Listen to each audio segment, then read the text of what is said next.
Hi, my name is Alusine Barrie. Welcome to the Teacher Education Program for Africa. This is episode 2B of Using Blooms Taxonomy. Our focus here is on the cognitive domain of learning.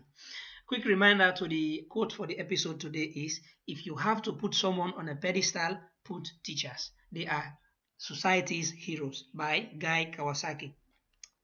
Of course, for this quote, the current COVID 2019 is a clear manifestation of this. Actually, my partner was showing me a video of a parent in America who was apologizing to teachers finally. So, teachers are very important in society. Now, this is part 2 of this video. The next, we were talking about the different levels of Bloom's taxonomy. If you don't know where we are, please go back to the first part of this episode, and then you can come on to this one. So, after being able to analyze, the next more complex or more difficult level of cognition, according to Bloom's taxonomy, is being able to judge. Okay, according to the taxonomy, to be able to judge effectively requires the ability to, you must have been able to analyze something. You must have been able to break it down into different different elements. You must have been able to distinguish between different things. You must have been able to apply different facts or rules or concepts or ideas. And to be able to apply different facts or rules or concepts or ideas, you must have been able to understand what those facts mean. And to be able to understand what those facts mean, you must have been able to recognize and recall different facts. Evaluating. So the characteristic of this level of cognition is students or your learners will be able to make judgments about why they choose a procedure or about why something is the way it should be, but basing it on different reasons. Reasoning is the key here. Okay, so it's because often when we train teachers, we say, oh, children just choose. No, it's not just about choosing. This is a more complex level of thinking that is characterized by reasoning based judgments. Okay, so this can be often, say you ask children to choose between what they would do in a situation, right? Say you give them a story about something that happened about Brass Spider, and then you ask them, if you were Brass Spider, what would you do in this situation? You may think that that's very simple. It's actually not. It requires the child to have been able to analyze, to apply different rules they've learned, maybe even in other areas of learning, to understand the story and to remember different facts of that story. Okay, so moving from being able to evaluate, the highest level of cognition according to Bloom's taxonomy is being able to create, to combine different parts or different elements into a new whole. Okay, so in fact, in the original Bloom's taxonomy, this was named as synthesis. Okay, synthesis. It's almost like giving back to something new. synthesis. Okay, so children will be able to create something new from different parts. Right? Say you've taught children about maybe, let's the classic example of, say, Newton's third laws of motion, or anything you've taught them to how to.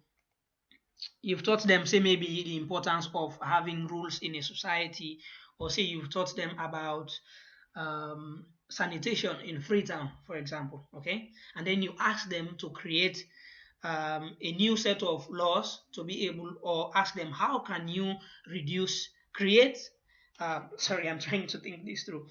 You ask your children or your class to create a new set of code of conduct for citizens in Freetown to reduce sanitation problems, right? To reduce waste in Freetown. Okay, or say you ask them to create a new type of vehicle to travel to the moon. So here they will have to apply different things they've learned or put together different ideas to create something that is new. Often subjects like, say, maybe government, say especially English language, where we ask students to create stories that illustrate something, they allow children to be able to create something new from something they have learned in the past. Of course, they may have to apply what the structures of writing a letter they have learned before in letter writing, but they will have to create something new based on maybe say the idiom you've given to them. One good turn deserves another, and they have to write a story illustrating this. Okay, so this is Bloom's taxonomy. The more we move from remembering coming up, it is more difficult. Children are required to think in more complex terms. There's a heavier cognitive requirement as we move up from remembering to understanding, from understanding to applying what they've learned to new situations, to analyzing different situations, breaking them down into different aspects, to making judgments based on reasoning, and then finally to create something new out of different parts they've learned before. Okay. One key thing I want us to remember as we use our Bloom's taxonomy is you do not use it on its own. Okay, so Bloom's taxonomy represents the cognitive domain, right? But there are other domains: the affective, which deals with children's emotional learning, their social development, how their feelings, and also the psychomotor, which deals with skills, motor skills, okay, and how they can coordinate themselves, right? How they can learn something, a particular skill, how they can imitate it, and how they can internalize those skills. When we put those three together, we have holistic learning: the cognition, the mind, affective, the attitudes, and then the psychomotor, which is skills. We have holistic learning. Like I said, this is an interesting topic, especially where I see teachers struggle with designing report cards. We'll do a session on this. Now, let's just go down quickly. If I scroll down, here are further examples of what,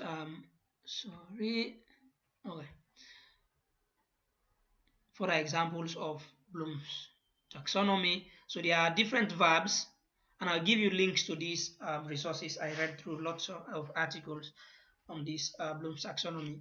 You find them in the video description, so you can also follow and read more and get to understand Bloom's taxonomy. You have knowledge: student remembers or recognizes information that has been communicated. So certain terms you can use when designing learning assessments on this is, by the end of this topic or this lesson, children will be able to state, okay, maybe state characteristics of living things.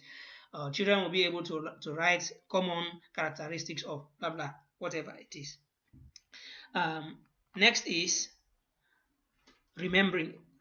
understanding, which is comprehending. Okay, students will be able to grasp the meaning behind information. They will be able to interpret it. They can translate and understand the information. Certain words you can use here are define, describe. When children can discuss something, when they can explain it, when they can illustrate with maybe a drawing or something, when they can paraphrase it in their own words or say in their own language, right? This shows that they have understood what you've taught them, okay? But then more complex than just understanding is being able to apply, use the information, relate it and apply it to a new situation, okay, without the help of the instructor. This is important, okay? So you can, some words you use here will be apply. Like if you see in the outcomes I chose for this episode, I said you'll be able to apply your learning of Bloom's taxonomy in creating a lesson plan, right? So this is more complex.